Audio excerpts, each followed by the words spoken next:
तो वहीं बिहार में होने वाले विधानसभा चुनाव के प्रचार में मुख्यमंत्री मोहन यादव ने अपनी हुंकार भरी। मधुबनी जिले के बिस्फी विधानसभा क्षेत्र में आयोजित विशाल जनसभा में भाग लिया। वहीं जनसभा में भारी संख्या में लोग उपस्थित रहे। इस अवसर पर उन्होंने सरकार की योजनाओं, विकास कार्य और स्थानीय मुद्दों पर भी चर्चा की। आइए सुनते उन्होंने क्या कुछ कहा। इस मंच पर विराजमान हमारे आपके सबके लिए इस चुनाव के दरमियान जिनके कारण से ये सैलाब भी उमड़ा है और आपका उत्साह आसमान से ऊंचा हुआ है, जोरदार अभिनंदन हमारे अपने प्रत्याशी हरिभूषण ठाकुर जी के लिए। मैं बाबा महाकाल की धरती से आता हूं और गोपाल कृष्ण और भगवान के लिए, दोनों के लिए ये जब 3 तारीख के दिन अनंत चतुर्दशी जब हुई है तो महाकाल की धरती से एक बार जोरदार जयकारा लगाएंगे आप सभी। बोले महाकाल महाराज की, गोपाल कृष्ण भगवान की। जब आप जयकारा लगाते हो तो दुश्मन की छाती पे ठप से गोला गिरता है। हमारे लिए परमात्मा की दया है, जिस देवता के लिए अभी ये कार्तिक पूर्णिमा के बाद हम ऐसे अपनी सनातन संस्कृति में मानते हैं कि ये भगवान महाकाल अपना कार्यभार भगवान विष्णु को देते हैं और विष्णु सत्ता का संचालन करते हैं। चुनाव की बेला में आप भी भाग्यशाली हो, आपके तो खुद के प्रत्याशी भगवान के नामधारी है। जोरदार हरिभूषण जी के लिए करिए। आज के इस दौर में अपने इस धर्म के मार्ग पे चलने वाले, लेकिन मैं आपको केवल पूजा पाठ के लिए नहीं कह रहा हूं, देश का परिदृश्य बदला है। पूरी दुनिया में भारत का स्थान अब विकास परख हुआ है और विकास के मामले में जिस प्रकार से एक के बाद एक हमारे सांस्कृतिक अभ्युदय का मामला हुआ है और हम सब देख रहे हैं कि जैसे काशी विश्वनाथ का यशस्वी प्रधानमंत्री का जोरदार अभिनंदन नरेंद्र मोदी जी का भी करें। काशी विश्वनाथ का धाम जगमगाया है और ये तो माता सीता की धरती है। मैं दोनों हाथ जोड़ के प्रणाम करता हूं माता सीता की धरती। जब माता सीता याद करता हूं तो मैं अयोध्या में भगवान राम की तरफ भी भगवान का आशीर्वाद पाता हूं। एक बार और जोर से बोलिए, जय जय श्री राम। भगवान राम का वो अद्भुत अतीत का लाखों साल पुराना इतिहास, भगवान राम ने निषाद राज को गले लगाया।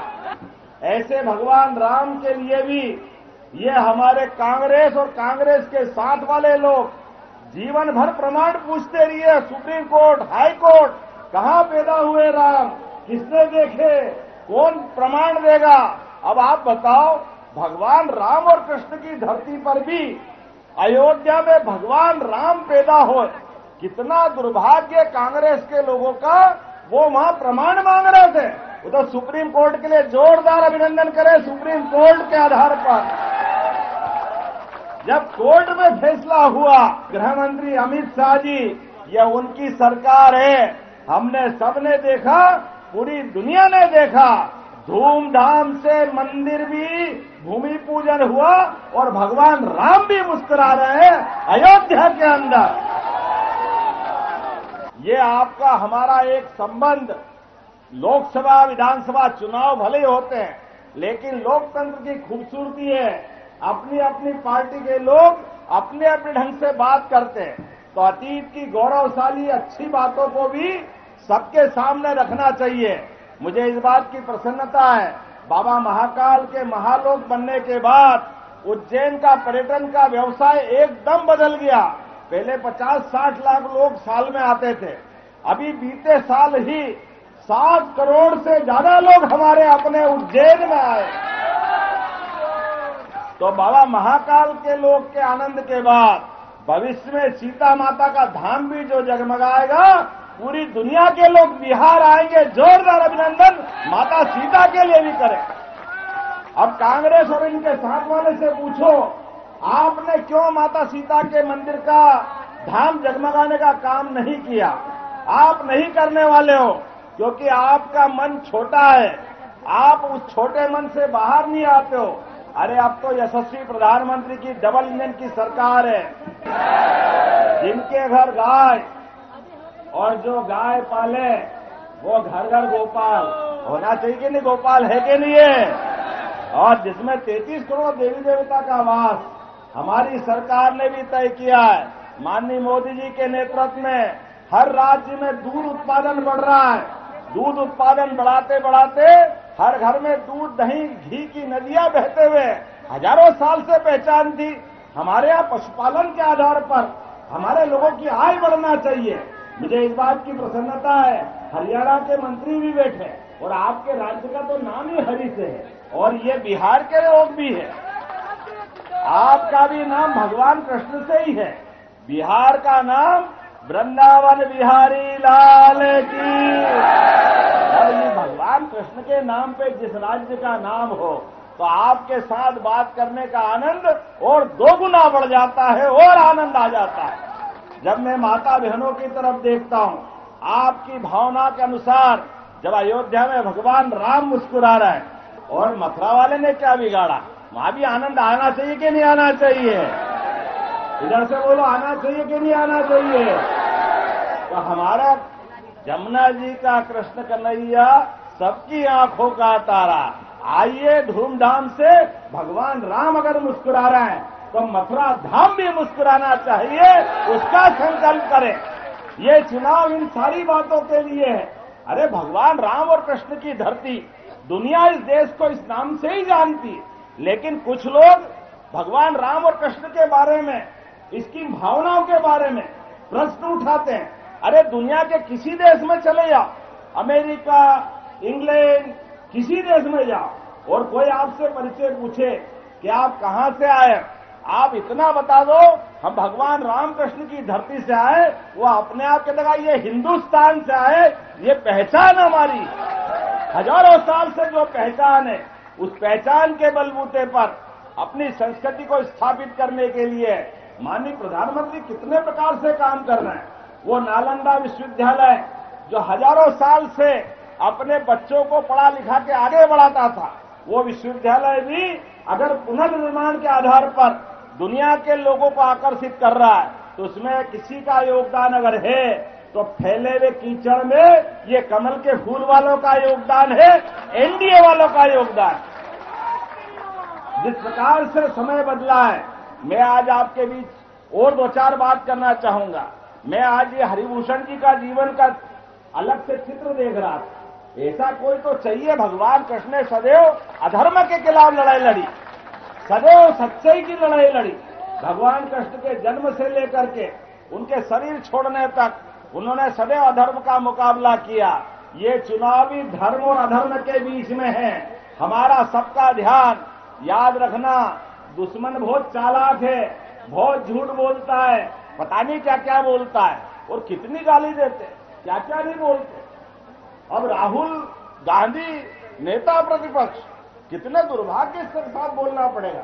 ये हरियाणा के मंत्री यहां बैठे, चुनाव में कांग्रेस की नैया डूबते देख उनके साथ वालों की कल वो प्रेस कॉन्फ्रेंस ले रहा और प्रेस कॉन्फ्रेंस में बोलने में अपने आप ही बोल रहे हैं कि ये हरियाणा में बेईमानी हुई, अब बिहार में होगी। अब बोले कि इस मुंह से कि बिहार में हम हार रहे हैं इसलिए हमारी बैंड बज रही है। ये जो हालत हो रही है, ये हालत इसीलिए हो रही है क्योंकि तुम्हारे कर्म ही ऐसे। आपने कभी, आप परिवार में आपके सामने कांग्रेस वाले आए तो उनसे पूछो कि कभी जाकर के आपने मथुरा में रामकृष्ण की धरती पर मथुरा के मंदिर में अड़ंगे लगाए? कोई बात नहीं, अगर सुप्रीम कोर्ट ने फैसला दे दिया फिर तो दर्शन करने जाना चाहिए कि नहीं जाना चाहिए? लेकिन नहीं जाएंगे क्योंकि वोट का डर है, वोट का खतरा। ये जो वोट के छोटे सोचने वाले लोग हैं, ये इस बात का चुनाव है। और हम तो अपने भगवान कृष्ण के काल में, आप याद करो, भगवान कृष्ण ने शिशुपाल को भी उनकी मां के कारण से कितनी गालियों की छूट दी थी? कितनी गालियों की छूट दी थी? 100 गालियों की। ये कोई बात नहीं, जितनी वो बुआ लगती थी भगवान कृष्ण की, शिशुपाल की जुबान में कंट्रोल ही नहीं रहता था, चाहे जो बोलता था। भगवान ने कहा, जैसे ये मां बुआ को मालूम पड़ा, उन्होंने कहा ये तुम्हारा भाई है, बुआ भतीजे है। उन्होंने कहा बुआ 100 गलती तक को माफ करूंगा, लेकिन 100 के बाद भूल जाऊंगा कि मेरी इससे रिश्तेदारी। ऐसे आप भी याद रखना, चुनाव के वोटिंग के दिन तक, आखिरी दिन तक सुनते रहना, और जैसे ही आखिरी दिन आए अपनी उंगली, भगवान ने जैसे शिशुपाल ने 100 गलती करी तो 100 गलती करते उंगली खड़ी करी, और उंगली में घूमता हुआ सुदर्शन चक्र आया, और सुदर्शन चक्र ने धड़ाम से उसका काम तमाम करा। ऐसे ही आप सबके हाथ में कलयुग में अब ये ईवीएम की मशीन से आपकी उंगली में भी सुदर्शन चक्र आने वाला है। जोरदार अभिनंदन करो, आप भी अपनी उंगली बचा के चलना। एक एक व्यक्ति, जहां से ये चुनाव का माहौल चल रहा है आखिरी दिन तक, अब बताओ हमने कितने दुर्भाग्य के साथ बोलना पड़ेगा। भगवान राम के धाम के लिए, भगवान के देवस्थान के लिए, अरे इतना सक्षम है कि 150 बीघा और दे देना चाहिए था, लेकिन वो नहीं करने वाले, क्योंकि उनकी लाइन क्या है मुझे मालूम है। आज मैं जिनके सामने बोल रहा हूं, ये सब कालिया नाग के ऊपर कौन नाच कर सकता है, हमें इस बात का अच्छे से एहसास है। सभी संकटों में मुस्कुराना जिसको आता है वही सनातन धर्म के मार्ग पे आगे चलता। मेरी अपनी ओर से आप सबसे आह्वान है, अपनी उंगली बचा के चलना। जैसे ही 11 तारीख आए सुबह आपके हाथ में भी सुदर्शन चक्र आएगा, जैसे ही बटन दबाओगे कमल के फूल का धड़ाम होगा, सामने वाला हिसाब चूकता हो जाएगा, कोई बचाने वाला नहीं। और ये मैं पक्की बात कह सकता हूं, यशस्वी प्रधानमंत्री के आशीर्वाद से आपके जैसे ये चुनाव आम आदमी का चुनाव है, आम लोगों का चुनाव है, किसी के भी परिवार से। लोकतंत्र में किसको खड़ा करो तो कोई जरूरी थोड़ी आपके घर में कोई विधायक हो, कोई सांसद हो, कोई मंत्री हो, ये केवल एनडीए और हमारी पार्टी कर सकती है। मेरे परिवार में भी कोई विधायक नहीं, कोई सांसद नहीं, मंत्री का तो सोच नहीं सकते, और मुख्यमंत्री तो असंभव था। केवल एनडीए और माननीय मोदी जी, अमित शाह और हमारी अपनी पार्टी और नीतीश कुमार जी की पार्टी कि हमारे जैसे केवल आपके वंशज को ये मौका मिलता है, और आज हम मुख्यमंत्री बनकर इतने बड़े राज्य का काम संभालते हैं। जोरदार अभिनंदन करो, ये लोकतंत्र की भावना है। तो वहीं खबर भोपाल से, जहां पूर्व केंद्रीय राज्य मंत्री और मंडला लोकसभा क्षेत्र से सांसद फग्गन सिंह कुलस्ते के नेतृत्व में केंद्रीय संसदीय समिति के सदस्य और अन्य माननीय सांसदों ने सौजन्य भेंट की। इस अवसर पर सांसदों से वंचित और पिछड़े वर्गों के कल्याण, सामाजिक न्याय और विकास संबंधित मुद्दों पर भी विस्तृत चर्चा की गई। बैठक में विभिन्न संसदीय और कल्याणकारी योजनाओं की समीक्षा की गई और उनके क्रियान्वयन में आने वाली चुनौतियों पर विचार विमर्श हुआ।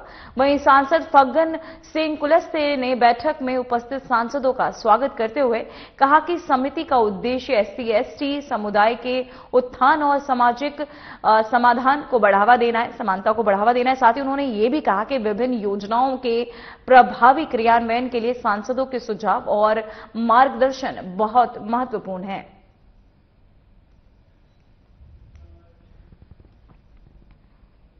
तो वहीं खबर बिलासपुर से, जहां लाल खदान रेल हादसे की जांच रेलवे सेफ्टी आयुक्त बी.के. मिश्रा ने शुरू कर दी है। वहीं जांच में तहत आपको बताते चले 19 अधिकारियों और कर्मचारियों को तलब किया गया है। जानकारी के अनुसार हादसे में शामिल असिस्टेंट लोको पायलट और रशिम राज का बयान अस्पताल में दर्ज किया जाएगा। रेलवे अधिकारियों ने कहा कि जांच पूरी पारदर्शिता के साथ होगी और हादसे के कारणों का निष्पक्ष ढंग से पता लगाया जाएगा। वहीं रेलवे सेफ्टी आयुक्त ने सुरक्षा नियमों और प्रक्रियाओं की जांच पर विशेष ध्यान देने का निर्देश दिया ताकि भविष्य में इस तरह की घटनाओं को रोका जा सके।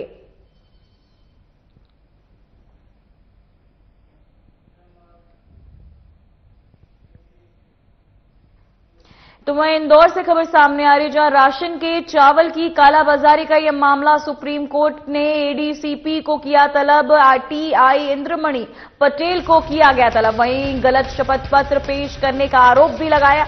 आरोपी ने एससी में दायर की जमानत याचिका। तो आपको बताते चले, सुप्रीम कोर्ट ने इंदौर में राशन के चावल की कालाबाजारी मामले में एडीसीपी दिनेश अग्रवाल और टीआई इंद्रमणि पटेल को तलब किया है। मामले में आरोपी पर गलत शपथ पत्र पेश करने का आरोप लगाया। आरोपी ने इस मामले में सुप्रीम कोर्ट में जमानत याचिका भी दायर की थी, लेकिन सुप्रीम कोर्ट की इस कार्यवाही के बाद मामले की जांच और सुनवाई में तेजी आने की संभावना है। अधिकारियों और आरोपियों के बयान के आधार पर आगे की कानूनी प्रक्रिया तय की जाएगी। तो वहीं आपको बताते चले, खबर सामने आ रही है, जहां चावल में मिलावट को लेकर यह खबर, राशन में चावल की कालाबाजारी का यह पूरा मामला, जहां सुप्रीम कोर्ट ने एडीसीपी को किया तलब, जहां टीआई इंद्रमणि पटेल को भी किया गया तलब। गलत शपथ पत्र पेश करने का आरोप लगाया गया।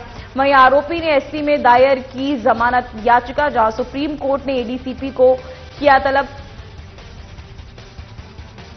तो वहीं आपको बताते चले, इंदौर से खबर सामने आ रही, जहां राशन के चावल में कालाबाजारी का ये पूरा मामला, जहां टीआई इंद्रमणि पटेल को किया गया तलब, साथ ही गलत शपथ पत्र पेश करने का आरोप भी लगाया गया। और वहीं आरोपी ने सुप्रीम कोर्ट में दायर की याचिका। वहीं आपको बताते चले,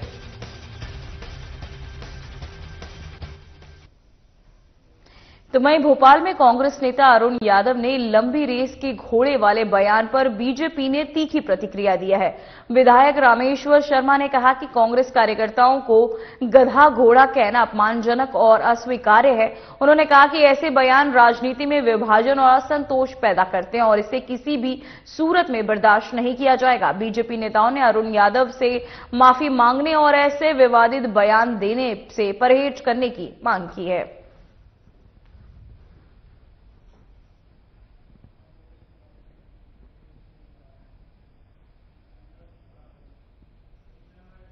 तो वहीं भोपाल से खबर सामने आ रही, जहां विधायकों के बढ़ेंगे वेतन भत्ते बढ़ाने की तैयारियां तेज। वहीं 9 साल बाद बनाई गई समिति, आगामी 11 नवंबर को होगी बैठक। शीतकालीन सत्र में होगा पेश वेतन भत्ता संशोधन विधेयक, होगा पेश। तो वहीं आपको बताते चले, जहां 9 साल बाद बनाई गई समिति, मध्य प्रदेश में विधायकों के वेतन भत्ते बढ़ाने की तैयारियां चल रही है। इसके लिए 9 साल बाद समिति का गठन किया गया। समिति ने बैठक आगामी 11 नवंबर को आयोजित होगी। बैठक में विधायकों के वेतन और भत्तों में संशोधन पर आपको बताते चले चर्चा की जाएगी, जहां सूत्रों के अनुसार वेतन भत्ता संशोधन विधेयक को आगामी शीतकालीन सत्र में विधानसभा में पेश किए जाने की संभावना भी जताई जा रही है। सरकार का उद्देश्य विधायकों के वेतन और भत्तों में उचित समायोजन करना बताया जा रहा है। वहीं समिति ने निर्णय के बाद ही विधायकों के वेतन में वास्तविक वृद्धि लागू की जाएगी। जहां आपको बताते चले, वेतन भत्ते बढ़ाने की तैयारियां अब तेज होती जा रही है। जहां 9 साल बाद बनाई गई ये समिति, वहीं आगामी 11 नवंबर को होगी बैठक, जहां शीतकालीन सत्र में होगा ये पेश। साथ ही वेतन भत्ता संशोधन विधेयक होगा पेश। साथ ही आपको बताते चले, 9 साल बाद बनाई जा रही है समिति। तो बड़ी खबर सामने आ रही है, विधायकों के बढ़ेंगे अब वेतन भत्ते, जहां वेतन भत्ते बढ़ाने की तैयारियां अब तेज होती नजर आ रही है। 9 साल बाद बनाई गई समिति, जहां आगामी 11 नवंबर को होगी बैठक।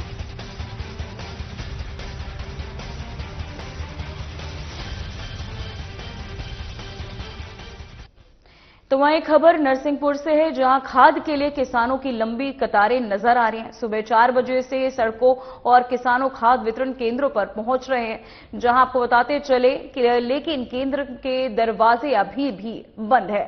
जानकारी के मुताबिक खाद वितरण केंद्र सुबह 10 बजे खुलना है, लेकिन किसानों की परेशानी अब बढ़ने लगी है। किसानों का कहना है कि फसलों में खाद डालने की सही समय यही है, लेकिन बार बार लाइन लगाने के बावजूद उन्हें पर्याप्त खाद नहीं मिल पा रहा है। वहीं प्रशासन का कहना है कि खाद की पर्याप्त सप्लाई की जा रही है और जल्दी हालात सामान्य हो जाएंगे।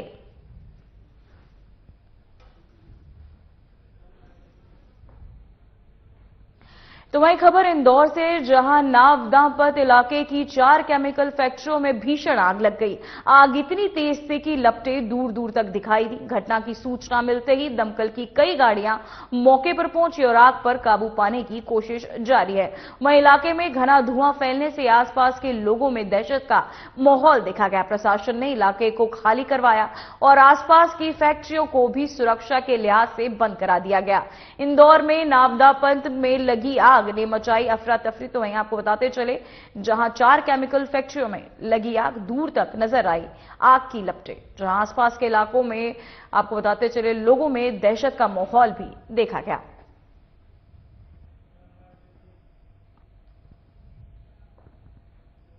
तो वहीं खबर शिवपुरी से, जहां बैरोड पुलिस ने बड़ी कार्यवाही करते हुए एक मकान में संचालित अवैध शराब बनाने की फैक्ट्री का भांडाफोड़ किया। मौके से 110 लीटर कच्ची शराब और शराब बनाने में इस्तेमाल होने वाले उपकरण जब्त किए गए। आरोपी हिम्मत सिंह बड़ेरिया निवासी बड़ेया मोहल्ला बैराड़ को गिरफ्तार कर वहीं आबकारी एक्ट के तहत जेल भेज दिया गया है। पुलिस के अनुसार मुखबिर से मिली सूचना के आधार पर कार्यवाही की गई। वहीं आरोपी अपने घर के कमरे में देसी हाथ भट्टी की शराब बना रहा था और उसे बेच रहा था। जब्त किए गए सामान में लोहे की भट्टी, डेचा, नली और 4 खाली केन शामिल है। कुल कीमत लगभग 30,000 रुपए बताई जा रही है।